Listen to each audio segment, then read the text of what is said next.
Heloísa e Leonardo apresentam Arqueia, o portal da eternidade.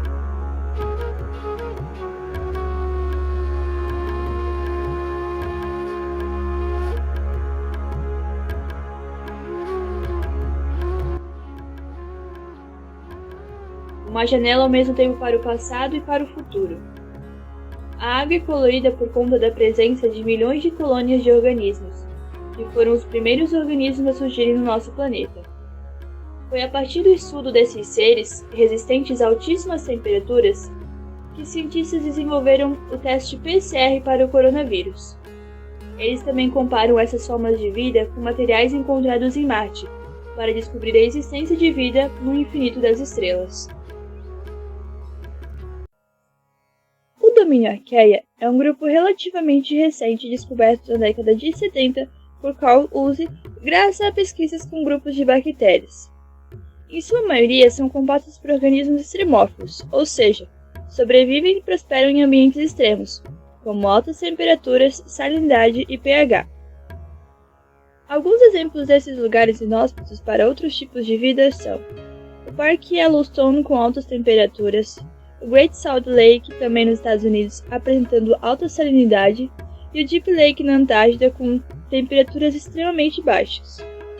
Estes ambientes obrigaram os organismos a se adaptarem a condições extremas, desenvolvendo adaptações bioquímicas e de parede de membrana. Estudar estes organismos mais a fundo permite aos pesquisadores compreender mais sobre os processos de formação da vida e como eram as condições do planeta Terra ancestral.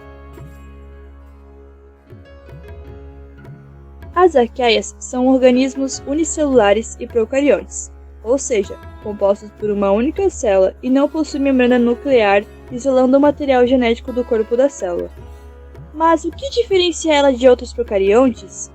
Nas bactérias, sua parede celular é constituída pelos peptídeos glicanos.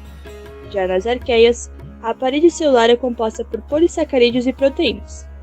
Além disso, nenhuma arqueia faz fotossíntese e não são suscetíveis a antibióticos. O domínio arqueia consiste de 3 divisões.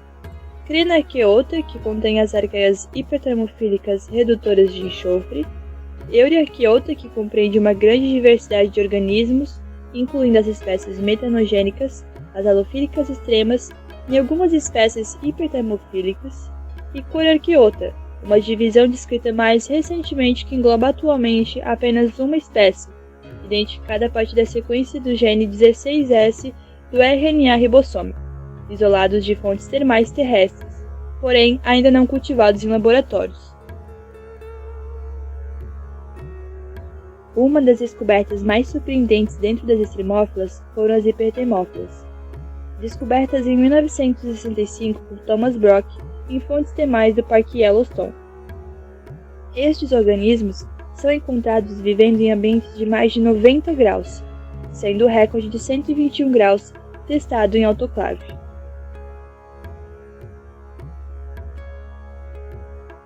Existem atualmente mais de 4.000 espécies de arqueias, distribuídas em mais de 40 famílias, e a grande maioria desses grupos são compostos por hipertermófilos.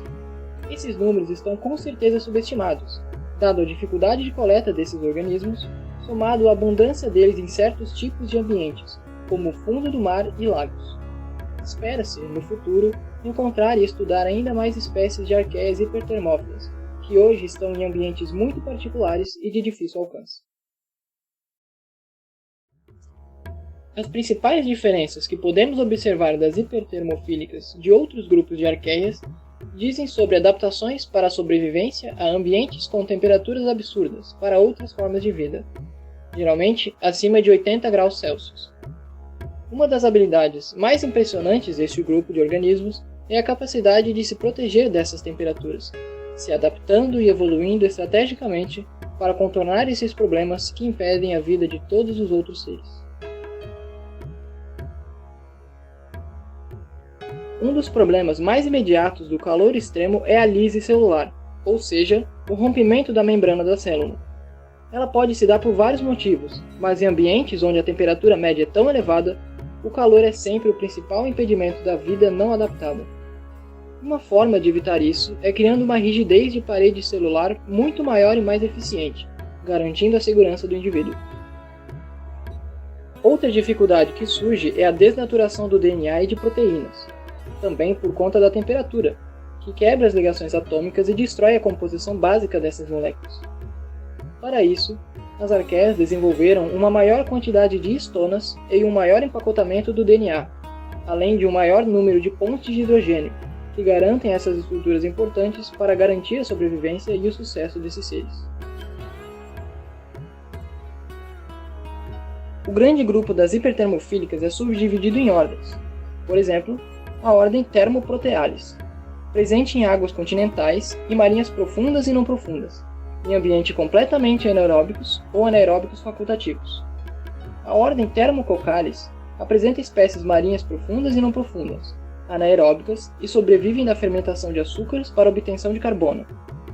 Na ordem Sulfolobales, águas continentais e marinhos não profundos, com metabolismo versátil e apresentando um ótimo de pH menor que 2.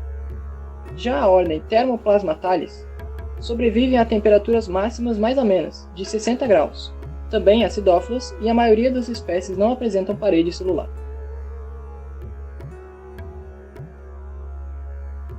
A espécie Pyrococcus furiosus é um exemplo bem conhecido de hipertermofílicas. Se desenvolvendo acima de 100 graus com taxa de reprodução muito elevada, em torno de 37 minutos para duplicações. Além de ser um dos poucos organismos identificados como possuindo enzimas contendo tungstênio, raramente encontrado em moléculas biológicas. Esta espécie se desenvolve bem em leveduras e amidos, mas é praticamente inexistente em aminoácidos, álcoois e ácidos orgânicos. É comum a utilização de enzimas de Pyrococcus furiosus na reação de polimerase em cadeia, PCR, por serem extremamente termoestáveis. Por este motivo, a enzima foi batizada de PFU, levando o nome da espécie Pyrococcus furiosus. As hipertermofílicas são amplamente estudadas por apresentarem muitas características importantes para o uso humano. A principal delas é a capacidade de desnaturar seus elementos. Esta capacidade permite aos cientistas a oportunidade de sintetizar enzimas e proteínas utilizadas na indústria e na medicina, que atualmente são difíceis de desnaturar. Os processos de resfriamento e ajustes de pH podem ser evitados utilizando as extremozimas, de gêneros como Pyrococcus e Pyrodictyum.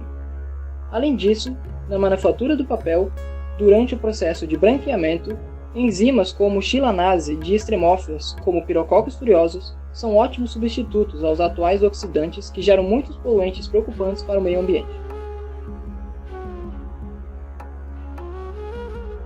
O Parque Yellowstone foi estabelecido em 1º de março de 1872, sendo este considerado o primeiro parque nacional do mundo. Possuindo uma área de quase 9 milhões de quilômetros quadrados, que abrange Yellowstone Lake, um dos maiores lagos de alta altitude na América do Norte, centrado sobre a Yellowstone Caldeira, o maior supervulcão do continente.